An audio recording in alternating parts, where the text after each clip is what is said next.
Hello and welcome back to Just for Today. I'm Jamal Normie. Hey, I'm Miranda, the recovering addict. And today we're going to talk about dopamine. First thing though, we have a scripture. Today's scripture comes from Proverbs 3:7-8. Don't be impressed with all your wisdom. Instead, fear the Lord and turn your back on evil. Then you'll gain renewed health and vitality. Renewed health and vitality. That ties in pretty well because there's a fix or like there's an up and there's a down, there's a fix, it's all sorts of things. But first thing, dopamine. What's it to you? What's dopamine, you think? Or I don't know. It's that dopamine is, that messenger in your brain that, tells you how to feel or communicates your feelings, your emotions, I just sum it all to like feelings, but it's like your emotions, sadness, happy, scared, all of that. Well, it's a messenger in your body, the chemical that's released when you want something. Right. It's like the drive. It's not the actual item. It's what's driving. It's not the car. It's the monster that's driving the car. And that relates through so many different things, more than just wants and pleasures, and so it affects your ability to plan, your mood, physically how you're feeling, your muscles, your blood pressure within your body. Like there's so many things that's connected to. Like I was telling you, like with Isaac, for instance, we were talking about leaving the door open. Dopamine, you get so focused on what you want to do next that you forget to do what's in front of you. It's something that happens in everybody. Like I wanted to play games, that was my focus. I wanted to play games and hang out with my friends, just like Isaac did. Doesn't mean that what I'm doing, what I did was right. You still correct that. But yeah, it can, like I said, it can affect your mood, your ability to think, your ability to plan ahead, your ability to do all sorts of things. And that's why it's good to get that in check. So think about like it's the right? So before you go on that first date, your heart rate rises, your brain is doing all sorts of things, you're just so focused on that, and you can't wait. Or before you go, how you feel probably every Friday before you're off, you're thinking about the weekend, what you're going to be doing, or before you eat that fast food that you've been craving so long, that meal, or before you're doing that drug. Like a lot of times it's that before you do the drug, right, that you can't wait for, and then you do it, and then immediately after you probably feel like crap. You eat that buffet, and then you go home and you're like, oh, why did I do that? Like I feel like crap. I don't feel like doing anything. I don't feel like going anywhere. It releases, and then it's gone. Would you thinking about it, like before when you were doing drugs, was it the drug or was it that high that you were chasing? It was that feeling that you're trying to get. Like you're just trying to constantly replace that, right? Like so every time. Like it leads up to the drug, and then once you do the drug, it automatically goes away, and then like you just want to do it again. You want to get to that next. You want to get to that pre-feeling again. Even and it's so much more than like a lot of people are guilty of it, because it can even like with things like porn, for instance. So why people are probably as a man, or even women, whoever, you're sitting up here and you're getting this feeling fulfilled, right? You can't wait for it, and now it becomes lessened, and also it disturbs how you naturally create dopamine. So when you're doing upper, or you're watching porn or something like that, you get this bucket full of dopamine, and now your body thinks that this is what it's supposed to be, but the things that do it naturally is down here. So now you're unable to get satisfied by things that are here, and that just the gap keeps rising and rising. You can't, and then also the more that you're doing something naturally, you're going to build a resistance to it, right? The more that you're doing anything, your body's going to be that bucket is going to get, well, not even a bucket, like you're just going to get more and more used to it. So then you got to do whatever you're doing more of to fill it out. You go outside of it to like, in regards to like sex or porn, where instead of doing it like stationary, then you're going to go doing things like outside of your normal box. You know? Yeah, but even though with that, like food. So now, well, McDonald's ain't doing it for me. No, I need Wendy's today. You know, I need In-N-Out today. You know, you're trying to change it up and try to fill that void with something else. It's across the board. It's not just for drug addicts, you know. And I'm sure, like, when you're doing drugs, you're like, that's when you started doing other drugs because, or is it? I don't know. Yeah, yeah. It was just all about controlling that feeling. Yeah. Yeah, lots of feelings. Yeah. Because everything causes different reaction. Yeah. And then different responses to it, but ultimately it's that drive. And so dopamine, yeah, it's pretty much a so the things, the drugs, the porn, the sex, the food, the cell phones, the all of that, it's more, those are like the triggers for that rush that you're feeling, to feel that one more time. You know, that person that texts you that you can't wait to hear from. You know, you're looking at your phone, that wanting to go on TikTok, you know, or social media or whatever. Like all that is on that same mind frame of, you're just going for that dopamine. Like you're trying to look for that instant, that burst of dopamine. But the thing is, like, you get so high, you have to come down, so you crash. That's what creates. So then now we're talking about mood swings and depression and that sadness, and so now your body's like, well, you need more of that to make yourself feel better.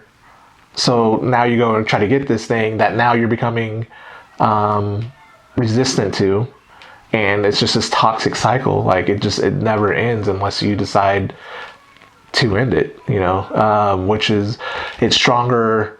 But when you're talking about drugs, now not only are you being affected by this dopamine, but then the physical things that are happening to you, you know, depending on what you're doing, you know, you're likely doing in this upper, and then now your body also, you physically need that more than your mind's telling you it and your body's telling it. So now you have two things against you.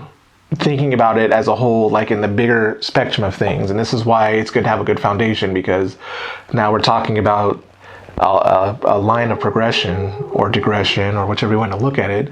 But society, the way that it's made in general, is just made to keep us down. You know, you're sad because or upset, or whatever the case is. You go to work because you don't want to be at this job.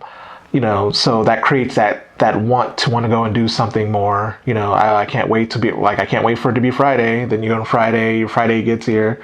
You know, it just adds to that want. And, you know, fast food places, even fast food, you're getting fed this crappy food that is stimulating your dopamine unnaturally, and then you crave that week after week. Like I was craving taco. I haven't had Taco Bell in years. Like, it doesn't just necessarily just go away, just like people relapse, you know. It's the same sort of thing. Like over time, that craving can come up out of nowhere. You know, you think you're escaped, you think you're good, and then all of a sudden you're eating Taco Bell. You know, it's just, and then you eat it. And we got Taco Bell the other day. Like, I haven't had Taco Bell in years. Ate it, and then I'm like, why did we get Taco Bell? Like, it was a waste of money. But you like, do that with everything. Huh? You have regrets about everything. Yeah, it's dopamine. That's the way it works. You know, I might be vocal about it, but after you do whatever it is that you've been craving that you're doing, you know, you're gonna have that regret. But it's just, again, though, that bigger picture of everything I was thinking about this so much this week, when I'm trying to study about this and really just get into it. But it's like, society is just, it's built to keep us unhappy, you know, unfortunately. And it sucks. And it makes me feel for the people that are, their escape is to do drugs, or their escape is to eat all this food, or you know, they feel deprived, they feel like they need to watch porn or all of these things. Like it's just like puppets. We're just like puppets in this stupid system, and it's sad. Darker and darker and darker for some people, and there's just no escape. They feel like there's no escape. There is an escape. Alcohol and at every corner. You can go to any store and get alcohol. The casinos. You can go in there, get addicted to gambling. Fast food everywhere. On one side of the street there's McDonald's, the other side of the street there's a Wendy's. Like we're set up working 5 days a week and being off too. Like you crave. And then get back into like the relationship side of it. So if you're watching porn and doing things like that, like I was saying, I don't know if I got this point across, but then you do things like that, and then now you're comparing your significant other to that, and then they can't fulfill what these things are doing on porn. Like it's not real, but you're now you're chasing that what you're watching on that screen, and realistically that's across the board. So then now you're having problems in your relationship, and then you're wanting to go outside of that relationship because you're chasing this fantasy, and that's another reason why relationships don't work. It's so much deeper than just, it's not just for addicts. It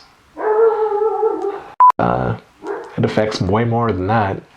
And then that gets me to thinking, so you work 5 days a week, you're off 2, you come home and you just want to do something that you want to do, which is, in a sense, you're chasing that dopamine. I don't know how many times it's been like, in the past, I've changed my ways from this, but where you wake up and then you're like, or the day before, I'm going to go do this and do this, do this. You have like your whole day planned out. You get up, you get on your cell phone, you get on that TikTok or Facebook or whatever it is.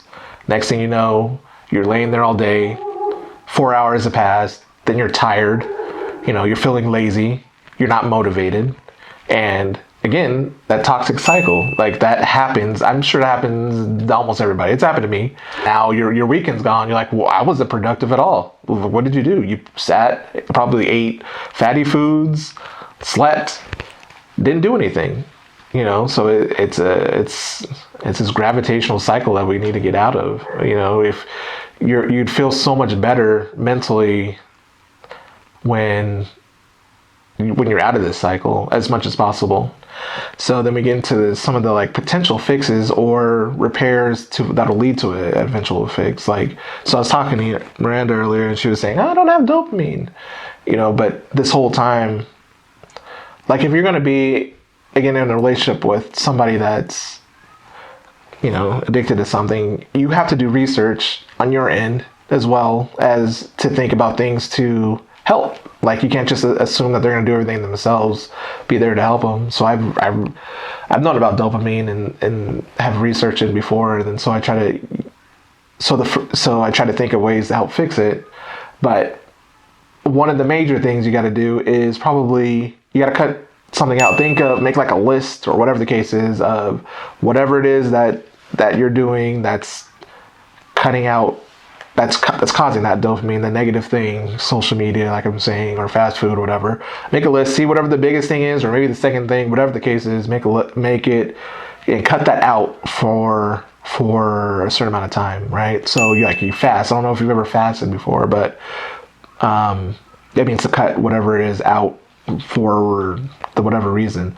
So like for instance, if you were to, your things is sweets, if you were to cut out sweets for like 2-3 months, like I'm talking eating candies and cakes, things like that, and then after 2-3 months you go eat some fruit, but guarantee that fruit's going to be the most sweetest thing you've ever eaten. Like you're gonna have a new perspective on what that thing is, whatever your issue is.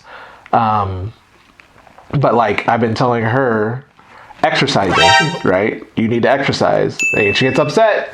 She doesn't want to do it sometimes, but what it does, that's a natural dopamine, right? That's your body is naturally producing it when you work out.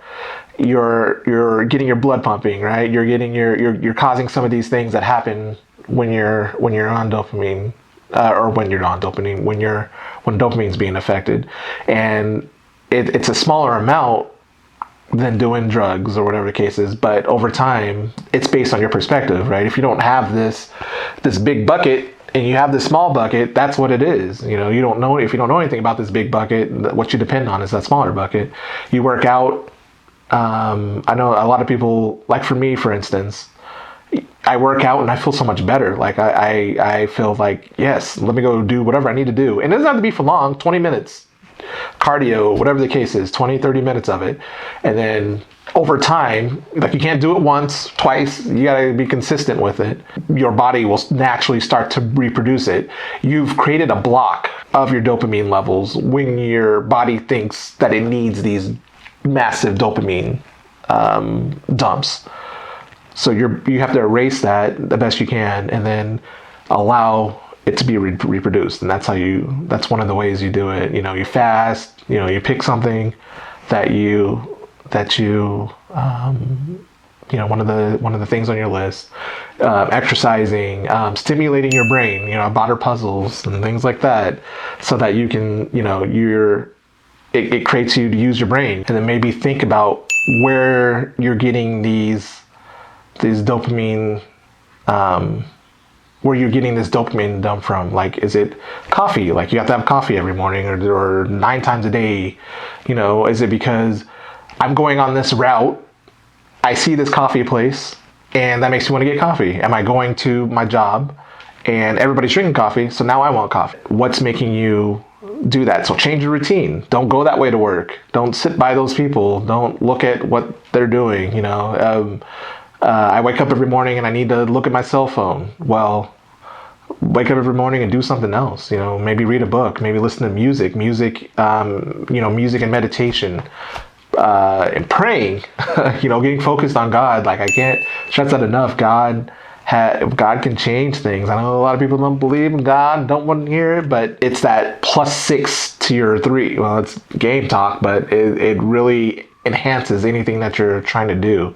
You know, he'll give you that strength, that little extra push. He doesn't want to, bad things will happen, but he definitely doesn't, he's not going to kick you when you're down. You know, he's going to help you out as much as possible. Like, our bodies are like a temple, right? We should be taking such good care of them. I don't all the time. You know, I have my issues. We all have our issues. But if your body feels good, everything else will fall in place. Like, healthy feels good, not just feels good. Like, eating proteins, for instance. What does that build? Amino acids, I believe it is. And it stimulates dopamine. So eating good protein, eating healthy in general. I mean, work on your body, mind, right? And then your gut. You'd be surprised how connected your brain is with your gut. Like, it's so strange. It's more than just what you're eating. It's digesting and things like that. Sleeping better, you know, actually sleeping. Like, a lot of times people sleep, but they don't sleep. You know what I'm saying? Like, you're laying down and then you wake up and then you're like, what's going on? You know, but it's not overly sleeping. Don't be lazy and sleep for 10, 15 hours. Like, get a good amount of sleep, like where you're naturally getting up. But again, though, if it's drugs and things like that, that's going to affect you physically. If it's drugs and things like that, that's going to make you want to sleep. Like, you're physically going to be drained. You know, there's going to be a time of, you know, everything has its time and its place. Over time, as you're building up your health and you're exercising and you're eating healthier, that too will change. You know, it's all about taking care of yourself, though. Probiotics, even, you know, again, your gut, they both release, you know, serotonin and dopamine. We'll talk about serotonin and others. Like, get your vitamins, whatever your levels, get your checkups, find out what you need in your body, and then take your vitamins for it, or eat the foods that are giving you. How do you get a checkup and find out what your body needs? You go to a doctor's office. And what do they do? They tell you what you need. How do they tell you? How would they know? Because you're going to an appointment. So they're just going to look at you? Partially. You know. How would they know what vitamins? They might have you pee in a cup. What else? There's so many different things. No, there's one main thing. Yeah, so many different things. Physicals, you know, that tells you how do they do physicals? What do they do? They stick the finger up your butt. What do you No. mean? They have you turn your head and cough. I mean, there's so many different parts. The only way they can find out what your body needs inside is to have your blood drawn and check it. They also have you stand on weights. Vitamin D, PSA. You need your PSA checked too. Testosterone, B12, liver, your cholesterol. And How are they going to know that? They just look at you. You can tell where my testosterone's at by looking at me. There's people that are like skinny, healthy, working out. You draw their blood, you run their labs, and like, oh, your cholesterol's a little bit high. Your LDL, doesn't work that way. You can have somebody like you, like that's all thick, and it's like, ooh, what's your A1C? And it's like, oh, they're perfectly healthy. Yeah. You cannot tell from the outside. Yeah. You're right. You're not wrong. So, however, you need your blood drawn. However, I'm not drawing my blood. But yeah, I mean, she's right. That's part of the process, but definitely do what you can and then work on the things you can't. And, these activities, like I was saying earlier, maybe you change something, make a journal, or jot it down some sort of way so that you know what things are working and what things are not, if you can't do it mentally. And having a journal in general, writing down things that are going throughout your day, which you can go back and look at, or whatever the case is also a form of relaxation that can cause dopamine levels right there. Reading a book, just replace it with something healthy. That's the main thing. But you have to. There's a physical aspect. There's a mental aspect. Do you still write in your journal? Mm-hmm. Every day? Just sometimes. Every day. Yeah. But at least still write. For a long time I stopped because I would get overwhelmed because there's so much, because of everything that I was going through. Like I had so much to let out. I just didn't want to go there. So what about like doing an audio one? Why not? Do you feel weird about recording it? Yeah, for me, it's just like even like reading an actual book and having pages, it's just different. Even like, so when you're getting it out, it's like, when you talk to somebody and you release it, it feels good, but there's something else just about like writing and like getting the pen that you like, Yeah. So it was too much work to write, and you wanted to write, but you didn't want to write. Because I had so much, exactly. Because I had so much, I'm like, all right, let me catch up with, so much happened in like 1 week. It was like. But don't you think though, like now going back and looking at that, how nice it would be to. Yeah, and that's why like I have journals that go back like 10 plus years, and you go back and read it, I'm just like, oh my gosh. But I'm glad I did it, because you see the growth. Even when I was working on my step work and I had to like review it, and it took me like a year to do a certain step, and it's like, just to see how much progress you made, it's like that's a good feeling. That's a big thing. And feeling good, doing things that are accomplishments, that's a natural serotonin. So exercising, again, that creates serotonin because you feel accomplished, you get that done. You're doing a puzzle, or something like that. You finished it, serotonin will release because you're accomplishing it. Reading a book, you finish that book. Again, that feeling of accomplishment, that's one of the bigger natural ways to release serotonin. So you definitely got to try different things, healthy things. Going outside, getting around people, doing fun things, different crowds, of course, if they're the crowds that are dragging you down, get around positivity. But just going outside in general, getting some of that sun, that air, that's a natural like dopamine release. Like just going to like for us going to California and just that beach, just like that's serotonin right there. Don't be stuck inside and all in your feelings and all that sort of thing. Get out, and you'd be surprised that you did not know what real happiness is. Like one day you're gonna be looking and you're just be like, oh wow, it's bright, in the world, in life. You're gonna look back and like, gosh, that was dark. That was a dark place. The color was down, and now this is what I'm supposed to feel like. Like this is what happiness really is. Like you didn't know all this time. You thought you were happy, but really you're at like a 6, or a 5 or a 4, and it goes up to 10, 20, 100. So get outside. Yeah. And the only thing I can relate to that is once I got off of the drugs, that's when I realized like I didn't have any dopamine. I had no dopamine. That's why I was like going through all of that like trauma, mentally and physically. Everything that you just explained, I had to like slowly go through all that to like make me get to where I'm at right now. But like, it's hard. It's hard. It's not just like, oh, exercise and you're fixed. It's not. It takes time. It takes a lot of time. So it's like if you think like the average person has, 2 gallons of dopamine, and it's like then you're getting off of drugs, you have like -2. So it's like I think I'm barely. It's like it's weird to explain it. It's like things that that are supposed to make you happy or you get excited for, like you don't feel that excitement. Like there's that depression that comes on, but then so I'm no longer depressed.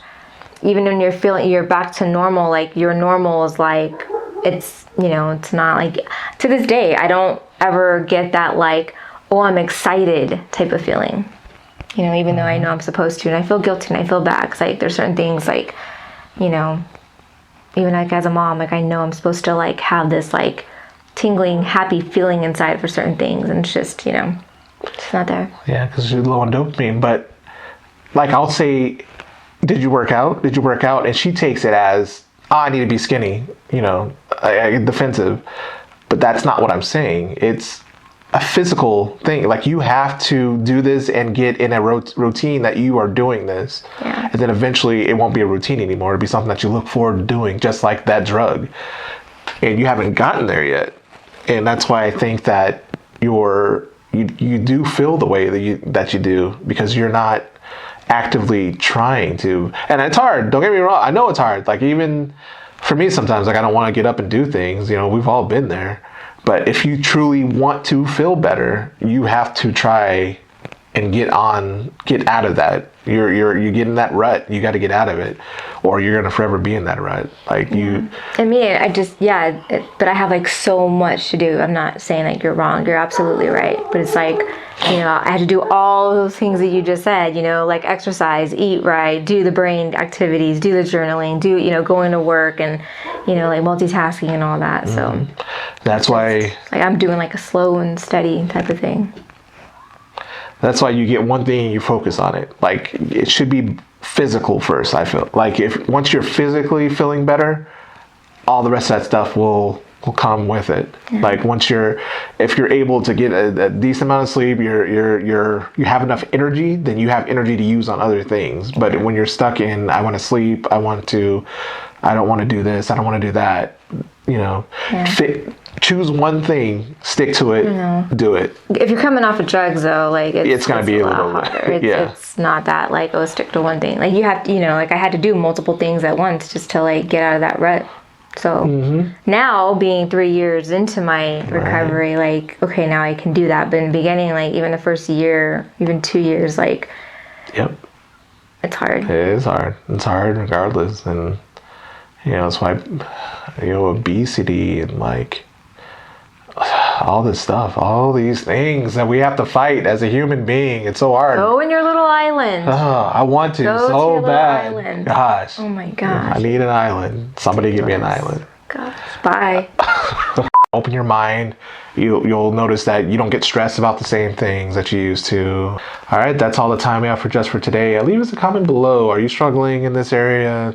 What do you think about this? Do you have any tips, pointers, things we might have missed? But anyway, we can start a discussion. Like, share, subscribe, do all the things. Most importantly, though, remember to keep coming back. Stay clean. Bye. Bye. Test.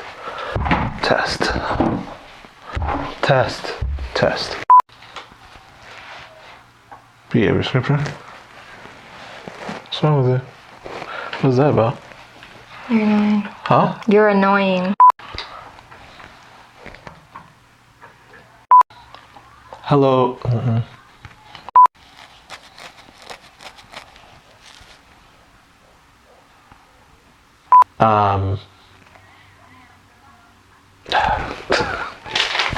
For addicts, it's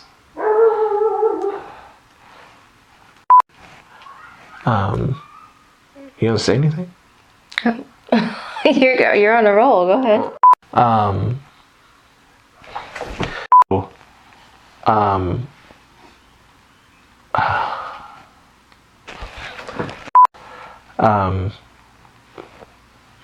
You still have nothing to say?